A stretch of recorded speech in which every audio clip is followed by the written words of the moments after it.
appreciate everybody getting up early this morning and getting out of bed and getting rolling. I just thought moving practice up an hour early and trying to get out of the heat a little bit was what's best for our football team, best for our players. Never going to be stubborn about taking care of our football team and taking care of our players. I know last year we lost a couple guys in camp for a couple weeks, and I just want to make sure we have quality practices where guys can fly around and practice football the right way. And I thought we did that this morning. Our focus is everything's is earned. You earn the right to be a part of this program. You earn a right to be a Pirate. And whether it's playing time, whether it's being traveling on the bus, whether it's a starting position, whatever it may be, that's what we're going to be about, and that's what our program is going to be about. And for the next 31 days, we got to earn the right to go win games this season. We got to earn the right to go play well and execute and be disciplined in everything we do. That's what we're building right now. That's what preseason camp's about.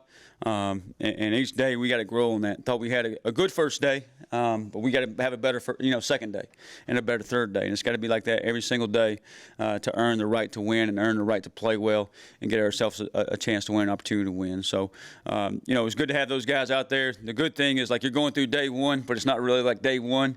You've been here all summer. You've been out in OTAs, player-led practices, and guys are flying around, know exactly where to go. So I thought our transition times, which exactly, as a head coach, that's kind of what I look at now is, are we wasting time? Are we doing a great job teaching and coaching, or do we have wasted time? And I thought we were moving around from drill to drill, station to station, period to period pretty fast. I thought our guys knew exactly where to go. And then execution-wise, I thought within the schemes, I thought we did a pretty decent job. We got to have a better urgency about getting lined up and a better urgency about, the next play. I think sometimes in the summer you can get a little bit nonchalant about those things, but that's kind of what summer's about. Now it's time to ramp those things back up and make sure we go earn the right to win this fall. So, again, appreciate you guys coming in a few minutes early. I apologize about changing the schedule on you. We'll do that for the first couple of days this week until the heat breaks a little bit, and we'll push it back. So, this time we'll go for questions. Coach, you instituted kind of shorter practices last year. How do you keep that method, but also make sure you get the work in that you need to for the opener? Yeah, thanks for Stephen for starting us off. I was really disappointed the other day when we did media days down in Charlotte that you weren't the first to ask. I hurt my feelings a little bit. But yeah, last year we kind of late in the season, I think it was about midway when I took over, is just kind of took care of each individual's body, and some of that was just a little bit shorter practice. And sometimes when you go shorter, people think you're doing less, but you can actually do just as much and do more if you're efficient with your time. One of the favorite sayings I think Coach Tess kind of always hits on it is don't mistake activity from achievement. Don't think we're just going through the motions out there and we're getting a lot done. So let's get quality. We got two fields going at one time, call that two spot. We got an A group on one field, a B group on a second field, and they're getting reps. And they're still getting the same number of reps, but we're really cutting that time in half because we're not going in one spot. So we want to be more efficient in things like that and make sure we get quality out of it, but at the same time, taking care of our bodies. I don't want to lose a guy early in camp and he misses 3 or 4 days. Well, what good does that do that individual or our football team? We got to be building up until August 28th. We don't want to, day one, day two, lose a guy and we miss 3 or 4 days and it can cost us down the road. There was so much talk about state in Charlotte, but did it feel good to get out there today, because now that you got a month ahead of you and all the practice and everything, it's a long time before you play state? Yeah, our guys know who we play game one. Our guys know when game one is, and I don't think that's any different than any other year. It's just the first one. It's the biggest game of the year because it's the next game of the year.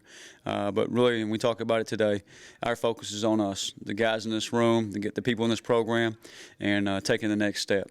And we talk about two things right now, and we've got a lot of our checklists, check the boxes, things we got to do this summer, paperwork stuff out of the way this summer, different speakers we brought in this summer, and so camp is really about two things: ball, it's about football, and it's about team.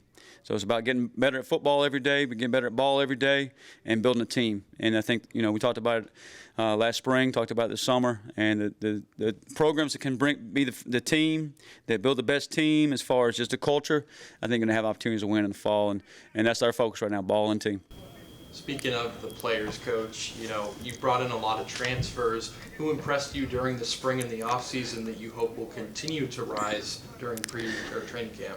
Yeah, I'm really impressed. I think we've got around 50-something new guys, and I think I said this the other day down in Charlotte. Not only are those the guys who are in our locker room doing a great job of bringing those into the fold and making them feel a part, but the guys coming in are, hey, I just want to help the team win. What can I do to help? Just was getting on JoJo out there because he was calling a penalty or something. I said, that's not what we do. And he was really good. I said, yes, sir. So that's the type of teammate we got to be. So, there's several guys on both sides of the football. And I think sometimes what you see in the spring and what you're going to see in preseason camp or this fall can be two totally different things. A guy coming in the spring, it's new terminology for him. It's a new culture. He's just trying to get his, feet grounded and kind of get set in. And then come preseason camp, well, he feels comfortable. He knows the terminology. He knows the scheme. He knows exactly what he should be doing. And now it's time to see him take off. I've seen it, so many times over the years, whether it's DJ Ford, Omar Rogers, and I can see, JoJo doing that, and see Quez Petaway starting to do that. Ryan Roseboro, he looked like a different guy today. So it's just day one. You're out there running around with just a helmet and shorts. So, we'll really see it about a week, 10 days from now, exactly where we're at. You've talked about with all those seniors leaving last year, you're looking for somebody to fill those leadership roles. Who have you seen through the spring and summer fill those? I think our first team meeting was January 13th, January 12th, back in the winter. And you sit in this room and you realize all of a sudden, like, those 22 guys are gone. And not only those 22 guys, but some voices.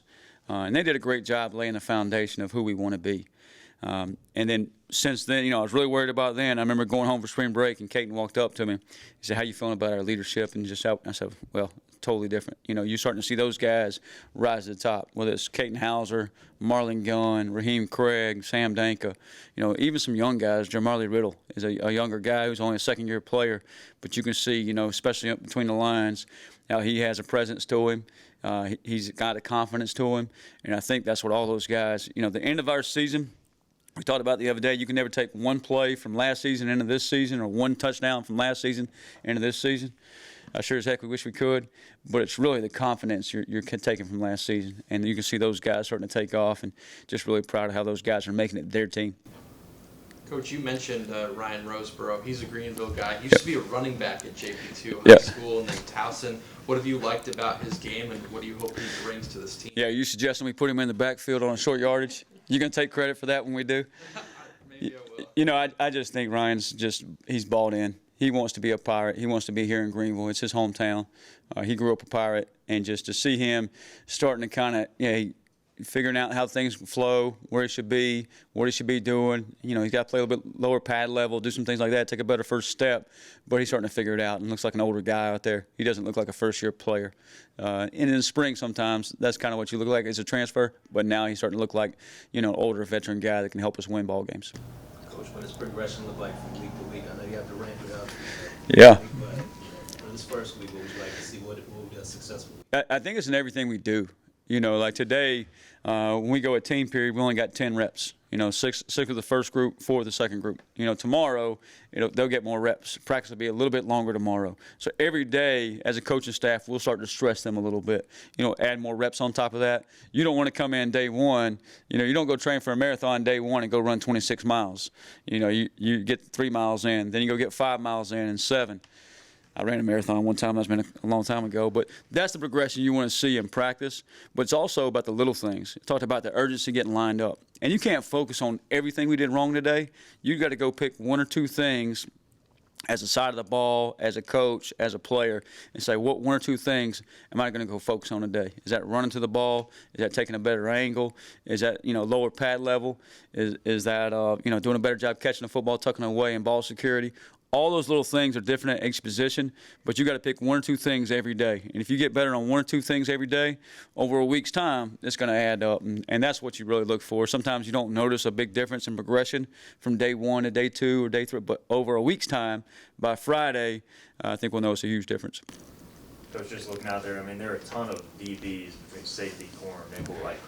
I know you can't evaluate so much early in camp, but it feels like skill you can maybe a little bit. So how do you kind of begin to form a pecking order today? Yeah, I think Patrick Mahomes, I heard it, just happened to hear his interview last night at dinner, and he was talking about camp and talking about competition and how competition makes each of us better. It makes each of us execute at a higher level and just kind of makes us play at a higher level. And we have a lot of bodies back there in the safety room and the corner room both.